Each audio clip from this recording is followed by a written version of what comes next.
Good morning, Meeting House. I'm Meredith Dankos. I'm the teaching pastor here, and if my voice sounds several octaves lower than it normally does, it's because I'm fighting and losing to a cold. So we will make it through this morning, but I would appreciate prayers that I don't end up in a coughing fit. So with that, let me ask you, have you ever had a really terrible neighbor? Like a neighbor that you're like, I pray that God would make them move, you know, that somehow something would happen, and like maybe I'm praying good prayers, like they get a new job and make lots more money somewhere else, right? Because here's the problem with a neighbor, it's not easy to get rid of them, right? Like you either have to move or they have to move. You're kind of stuck with this person if you have a bad neighbor. And I've had a series of bad neighbors over the course of my various living arrangements. I've had neighbors that are like play music till like 1 a.m, super loud. I've had neighbors that are involved in not so legal activities. I've had neighbors who've actually gotten in fights with one another outside of my apartment door. But one of the neighbors, the worst neighbors I've ever had, to this day, she just like, it still just sticks with me. It's been 15 years. It was our first apartment when Steve and I first got married. We're in this apartment complex that was set aside. It wasn't like street parking, but there was no assigned parking, right? So you just had to find a spot. And there was this one lady, I don't know her name, she drove a Suburban, right? A giant Suburban, and her license plate said, My Burb on it. So we know her as the My Burb lady. And My Burb lady would always take the prime 2 parking spots. She took up 2 with her 1 car. And so every time I saw it, I'd just be like, that lady, like the nerve of that lady. And if someone parked in that spot, we did not have assigned parking. It was not her spot. But if someone dared to park in one of those 2 spots, she would leave them a note to tell them that they had parked in her spot, which was not her spot. And so I have to tell you, to this day, when I see someone driving a Suburban, and I'm sorry, I know some of you do, I judge you. I think that person is probably a jerk who takes up 2 spots. That's probably who they are. That's what people do, drive a Suburban. And it's not fair, right? But I still, to this day, I've had bad neighbors, but this lady just really got under my skin. And here's the thing, Barbara Brown Taylor says, it's really easy to love people in general. Like, it's easy to say, I love humanity. She says, but when it comes to neighbors, it's really hard to love people in particular. Like, loving people up close is not so easy, right? And you've all had those people that loving them up close, you're like, I love people, just not this person. Like, this person I don't love that much.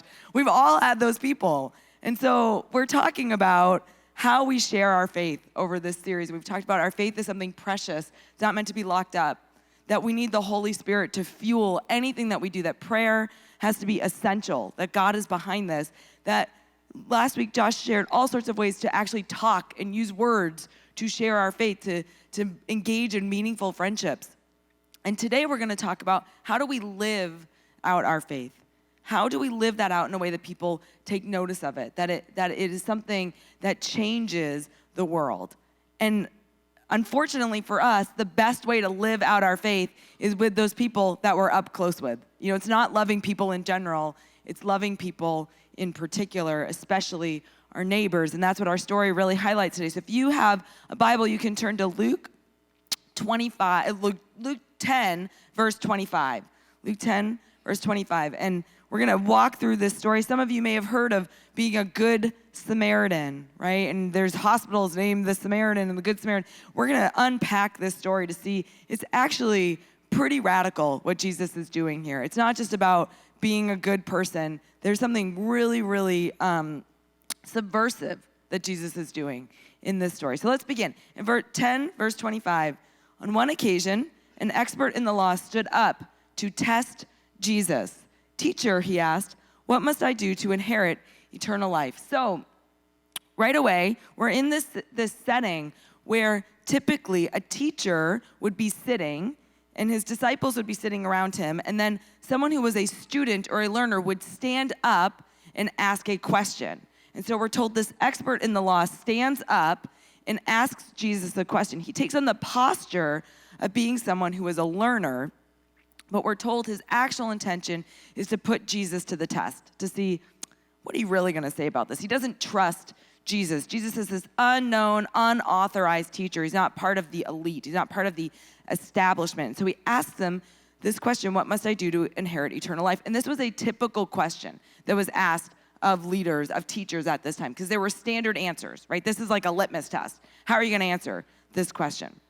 And so he asked this question, and then Jesus, in typical Jesus fashion, which I just love, he decides to take this man at face value. He's like, oh, you're standing up to be a learner? Okay, what is written in the law? He replied, how do you read it? Which is typically what a teacher would do. They would hand the question back to him. So he's like, oh, you want to learn? Even though Jesus is not fooled. He knows what's going on here. And so this man suddenly has the tables flipped on him, and he's finding himself having to answer his own question. And so he replies, love the Lord your God with all your heart, with all your soul, and with all your strength, and with all your mind, and love your neighbor as yourself. And so this is a summary of the law. This is the right answer, right? And so Jesus flips it around. The man has to answer his own question, and then I love it. Jesus answers this, you have answered correctly. Jesus replied, do this and you will live. And you can see Jesus commends him and commands him. And if you put yourself in this lawyer's place, you think, that is really annoying what Jesus has just done. Like, this person is probably really irritated. Like, I'm testing you. And it's like being the parent and suddenly you like wonder, like, how did the kid get in charge of this situation? Like, I'm the one who's a grown up, right? This is what's supposed to be happening. But Jesus flips the situation around. And so he commands him, go out, yeah, you're right, go ahead and do that. And so in this moment, this man is irritated and he's frustrated, right? This is not what's supposed to happen. So we're told that he continues on, but he wanted to justify himself. So he asked Jesus, who is my neighbor? And that word justify means he wanted to be perceived as righteous. He wants to come off as a certain way. He wants to be looked upon favorably. So he's not looking so great in this situation. So he wants to come out on top of the argument. So he goes one step further and he's like, oh yeah?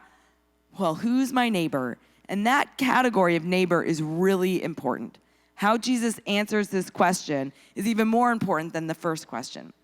Because the word neighbor means one who is near me. You know, that's literally what it means. But the category of neighbor was really clearly defined.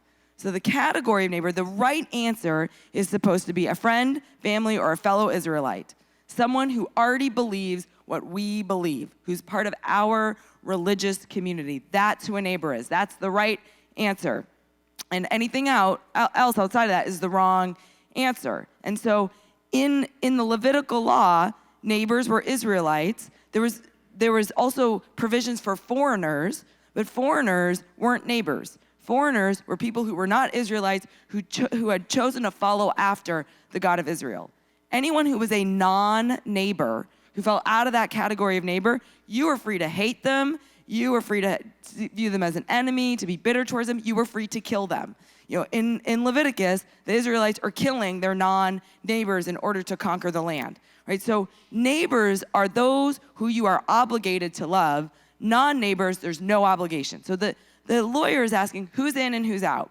Who am I actually obligated to love? And he's expecting Jesus to give some like heretical, crazy answer, like everyone, you know? And that's not the way it works. So Jesus, he's setting him up again. He wants to come out on top to be like, all right, answer that.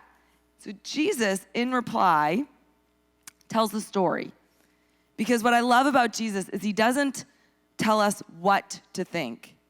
He teaches us how to think. He doesn't just come out with a pat answer. And so this is what he does. He tells the story. He says, a man was going down from Jerusalem to Jericho when he fell into the hands of robbers. So the beginning of this story, he says a man. He doesn't give us the specifics of who this man is, but the listeners would be assuming this is a Jewish man, right? He's coming from Jerusalem, going back to Jericho, and this is a real road that Jesus is talking about. And this road was notorious for being dangerous. This is a road that people were regularly robbed on. It was not often traveled. It was a dangerous road to walk on. And so here's this Jewish man walking down the road, and he comes upon this group of robbers, right? So he fell into the hands of robbers. They stripped him of his clothes, beat him, and went away, leaving him half dead. So this guy's in bad shape. The story starts out pretty bad. And then he says, a priest happened to be going down the same road, and when he saw the man, he passed by on the other side. So the word there, happened, is this by chance. A priest, by chance, is going down this road, because this road, it would have been typical for someone to be alone and abandoned on that road for a long period of time. That's why, it was often a road that people got robbed on. So it starts out, here's this guy, falls into the hands of robbers, and this just so happens a priest is going down that road. Seems like a good omen. Like, oh, a priest, because a priest was religious royalty at that time. Like, they were the good guys, and they were like the top of the Israelite community. So this is probably gonna work out well. Just so happens, what good fortune, except for the priest steers clear. He goes on the other side of the road and just keeps walking down. And then we're told, Jesus keeps going, he says, so too, a Levite, when he came to the place, saw him pass by on the other side. So a Levite was a little bit less than a priest, right? Priest is the top. A Levite's still pretty privileged in Israelite society. They helped out with the priest. They held significant roles. These are two authority figures in the Israelite community. And with the Greek, in this one, it's while the priest just kind of steered clear and kept his distance, in the Greek, in this one, it seems like the Levite has walked up close to the situation, can see what's happening, and then chooses to walk to the other side and chooses to steer clear of this. And so there's been a lot of speculation as to why these two figures did not help this man. Jesus doesn't give us the answer, but some of the reasons people have thought is, one, for fear of being robbed, because this is a situation that people could actually picture happening. This isn't like something way outside the realms of imagination. This could really happen. So one would be, this could be a trap. The robbers could still be nearby. I could get robbed. I could be beaten. That's dangerous. I don't want to engage, right? That could be one reason. Another reason could be, I don't want to get defiled. Touching a dead body would defile someone for 7 days, except for there was an exception that if there's no one else around to do the burial rites, then you are allowed to touch the dead body. So maybe, but maybe not. We don't know why they didn't choose to engage. What we do know is that it was a deliberate decision on the part of both the priest and the Levite. It wasn't that they didn't know what was going on. It wasn't that they couldn't see clearly and they just happened to miss it. Like, they saw it and made a decision. And another factor there could be, a common teaching back then was, you only help the good, right? Those are the good and the godly are those who you offer help to. The unrighteous, the ungodly, the sinners, they are not worthy of helping. In fact, that could come back on you if you help someone who is ungodly. So no matter what the reason, both the priest and the Levite in Jesus' story looked at the man and decided, he is a non-neighbor. I am not obligated to show love or care for this person. They fall out of the realm of obligation for me. And so they decide to walk onto the other side. And here's the thing, it's hard for us to admit, but in many ways we can relate to the priest and Levite. There are times in our lives where we deem something not worth our time to stop, to help. We make a deliberate choice to walk on the other side of the road. And I think there are 3 barriers for us in those moments. The first is busyness, right? Parker Palmer says that busyness, when we are busy, it makes us incapable of being compassionate. Right? We can't actually stop and think about how someone else might be feeling or what might be going on with that person, because all we can think of is where I need to be and what I need to do and what's going on for me. It could have been, the priest, he's coming back from temple duty in Jerusalem, getting home to Jericho. He's like, I got to get home. Got all these people coming over for dinner. I don't have time to stop for this guy. Someone else will come along and help him. Right? And so we've all fallen victim to that, where we see something and we just decide, I'm too busy to stop. Someone else will take care of it. Not my problem. Another factor for us is our own biases, our own judgments that we make of other people, where we can assume, well, they probably deserve whatever happened to them, right? Like whatever bad life decisions they've made, or, that person, I know what those types of people are like, and I can't be bothered with that. And we all have biases. We all make ungenerous assumptions about other people. And the third factor, I think, that can prevent us from actually engaging is our own fear. What will happen if I stop and help out? What danger could happen to me? Or what could this situation unfold into? And so our own busyness, our biases, and our fear often get in the way of us being a neighbor to someone else. And so we can relate, but Jesus keeps going with this story. And what he does next in typical Jesus fashion is he puts a big twist on it. He stops everyone dead in their tracks with the way that he keeps going with the story, because he says in verse 33, but a Samaritan, as he traveled, came to where the man was, and when he saw him, took pity on him. Now, there was a common rhythm in storytelling back in Israel. It would be a priest, a Levite, and an Israelite. Priest, a Levite, and an Israelite. And so the fact that Jesus is kind of picking on the priest and the Levite in the beginning of the story, that wouldn't be super surprising to the people listening, because Jesus likes to take on the religious authorities. He likes to poke the bear, as I say. He's like, oh, you don't want me to heal on a Sunday? Gonna heal on a Sunday. Like, he doesn't mind riling up the authorities. So they would assume that the next person coming in the story, walking down the road, would be an ordinary Israelite. They would be the one who get it right. Instead, Jesus says, and a Samaritan. And now, a Samaritan is a clear non-neighbor in this moment, right? In this situation, especially, there's always been a bitter divide between Samaritans and Israelites, but at this time, when Jesus is teaching, it's especially high. Tensions are really high. If you think about even right now in our climate, our political climate, the division between Republicans and Democrats is especially high. They might not always agree, but it's especially high. This is like even worse than that, right? They had a very bitter cultural divide at this time. So putting a Samaritan into the story where an Israelite is supposed to be, it's going to make everyone really uncomfortable.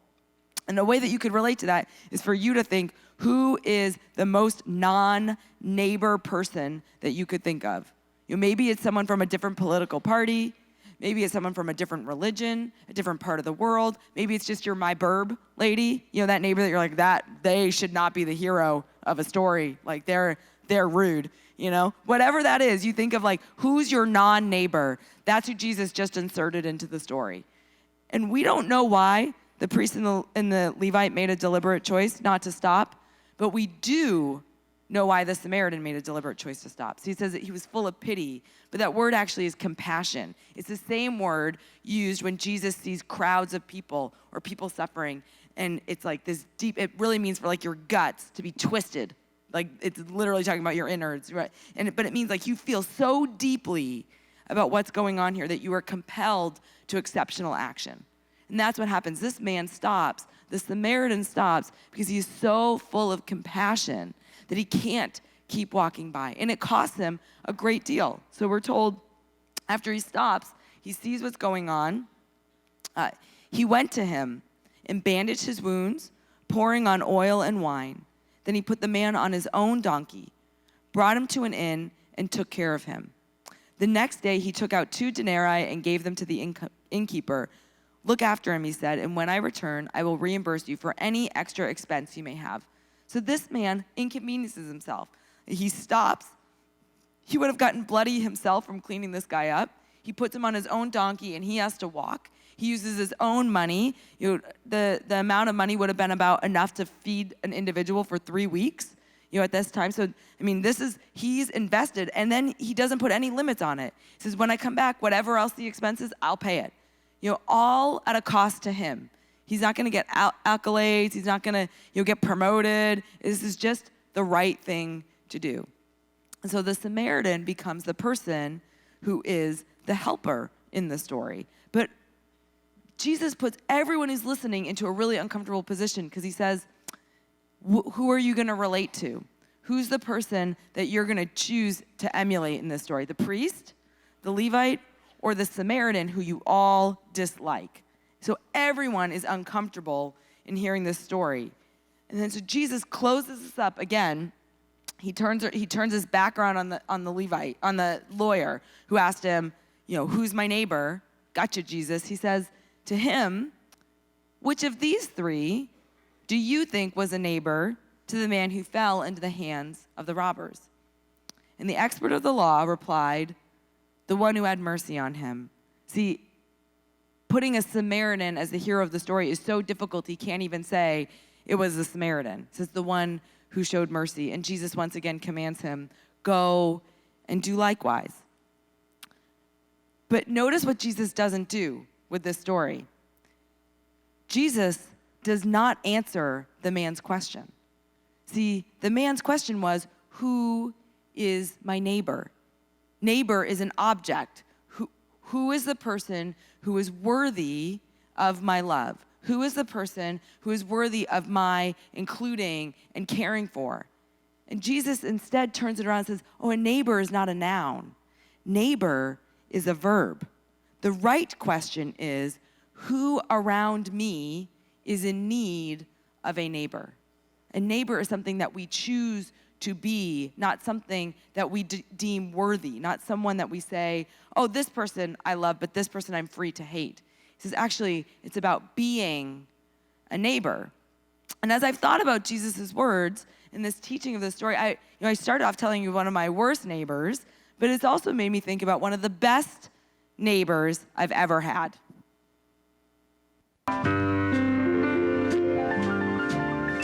It's a beautiful day in this neighborhood, a beautiful day for a neighbor.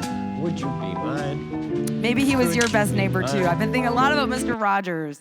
And Fred Rogers, the more I've learned about him, he is a remarkable man, or he was a remarkable man. And it's really cool because as I've been reading about him this week, actually, a trailer for a movie that they're doing about his life just went viral. And that was super exciting to be like, oh yeah, that's cool. Like, that's what I was already thinking about. And now it's out there. I like it when God confirms that stuff. But he was such an incredible man. He was actually an ordained minister, an ordained Presbyterian minister, but he went to seminary with the intention of ministering to children through the medium of television. Because he looked at television and he said, all it does is show the ugliest part of humanity. It shows all the destruction and all the ways that we're unkind to each other and everything that's terrible. And he wanted to take this very powerful medium and make it something different. He wanted to help children. He said the world can be cruel and unkind and difficult. And he thought they need help navigating that. And he treated children with dignity and respect. And he taught them to treat others with dignity and respect. He